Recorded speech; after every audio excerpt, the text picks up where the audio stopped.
Why bikes cost $13,000 USD explained. Well, that was the name of the video put out by GC Performance. And if you haven't seen it, go and have a look up here. He has a great channel. He has a lot of top-end bikes on because he owns a bike shop out there in Florida. And he does the walk-arounds, explains all the parts on the bikes. So if you're thinking of buying those models, you know exactly what's on them. So he's quite informative. And go and sub his channel and give him a thumbs up and a like. But when he did this video, he did explain all of the business costs associated with bike manufacturers, and I fully agree with that because the average person doesn't really appreciate a lot of costs that are associated with running a worldwide business. But, yeah, there's a but. And I would like to talk about that or add a bit of information after we roll that intro.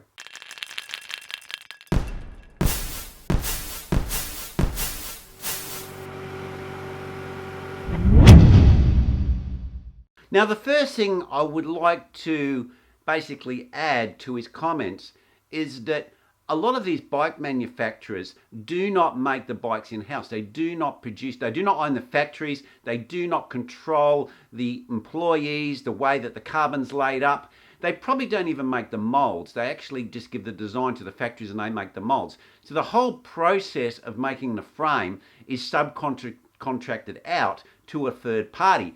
And all these companies do is maybe do some spot quality control and then receive the products at their office, wherever that may be, and they then will get them assembled and painted. Now, this is where it's a bit of a question mark, because these companies that make these frames don't just make frames, they make anything from tennis rackets to bikes. They are huge factories specializing in carbon fiber everything, and the cost that they put these bikes out for is pretty low. It's sub $500 USD for these top frames. Some people have even suggested they're as low as 200, who kind of are in the know. I can't confirm that, but I do know they're hundreds, not thousands of dollars. So the frame cost is considerably less than probably what we would imagine or what we pay for them as a retailer. So that's the first thing I'd like to add to the information he put out on his video. Now, most of these factories are really in three places. They're in Taiwan, they're in China, and they're in Vietnam. There is some other manufacturers making them in other places, but they are a very small percentage. That probably wouldn't even add up to 5% of the top-end bikes that we buy as consumers.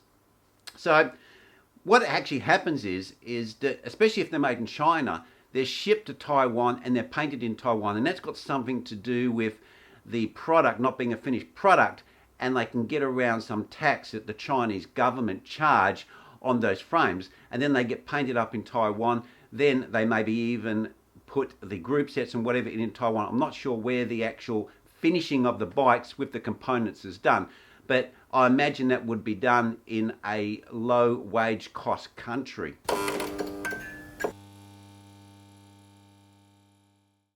Now, these bikes that are costing $13,000 or $15,000 are really at the top end of push bikes. These are supposed to be the best of the best, the most performance orientated. Everything should be absolutely 100%.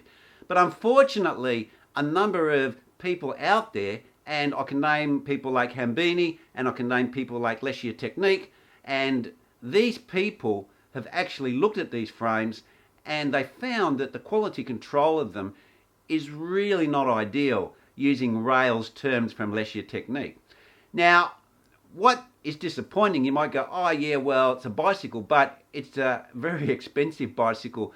And you would imagine the same thing with if you're buying a car and you're buying a Ferrari, you expect some level or higher level of quality control because you're buying the top of the car and its performance and finish and whatever. So that is the second thing I put out there. We're paying top money for a bicycle, and let's face it, a bicycle is a pretty simple vehicle, and they can't even make bottom brackets that are round to fit the components that are made from the group set manufacturers. Quality of paint. Now, yeah, we look at these bikes and we go, oh, that's a great paint job and all that. But what we're really saying is it's a great design. But if you actually look at the paint really closely, it's not really that great. And I've had a number of bikes, and I will have to say that compared to the automotive industry, it's nowhere near of the same quality. And I've even had bikes in the past where the actual surface is not even flat, it's wavy. And because it's shiny, you look down at it and you can see this waviness in. So I don't know what they've done there, but the actual finish of these bikes, I don't think for the price we're paying is really up to scratch. And my other beef that I've had with a lot of these top end frames that you buy for 13,000, 15,000 is that, you know, they're saying that they're like the echelon of the echelon and they ride them in the tour and all that sort of stuff. But really, they're an off-the-shelf bike. They come in a box, you put them out, you assemble them, and there's limited colour schemes. Normally for that year, there may be 4 or 5 colour schemes. They're set sizes. They're not customisable. It's not like you're buying this $15,000 bike or $13,000 bike and you go in the bike shop and you go, oh yeah, I want these handlebars and I want this paint job, and it's all custom and it's painted up the way you want it. It's got all the parts on it you want it, the seat on it you want. If you want to change those things, you kind of like have to do that afterwards. It's just like going to Kmart and buying a bike. But obviously it's better than a Kmart bike, but it's an off-the-shelf bike. They don't give you a lot of options, although Pinarello is offering some variation to that.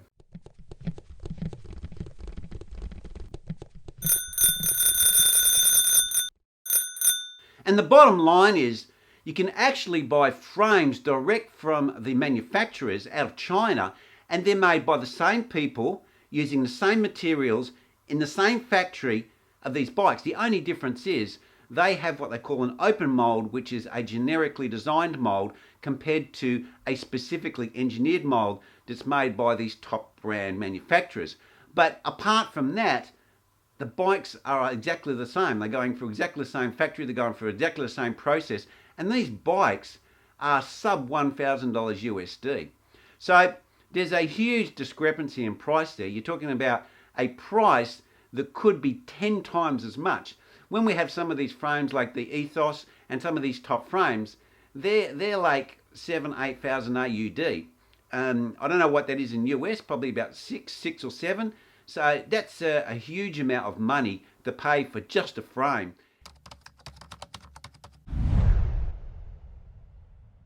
Last but not least is that you can buy bikes which are very similar in price. You may pay a little bit more, but really it may only be 10 or 20% more, or even the same price.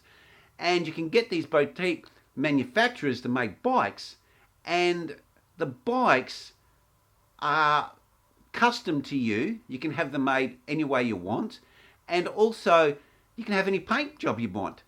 And they're these very, very small companies working out of just like a little factory unit. They haven't got the buying power of these big brands where they can get the parts and the group sets really cheap, and they can produce a product that is more customizable and is exactly what you want with the components you want on for a similar type of price.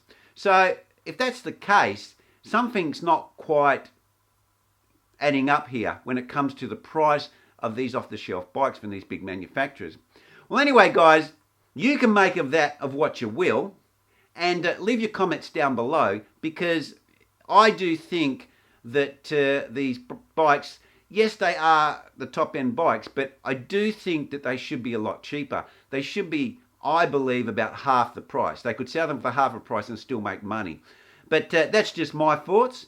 I know GC Performance is a retailer of some brands, so he's got his own opinion. I've got my own opinion. And you guys leave your opinion down below. And that's where I'm going to leave it. Thanks for watching, guys. Remember to sub and like the video. Cheers.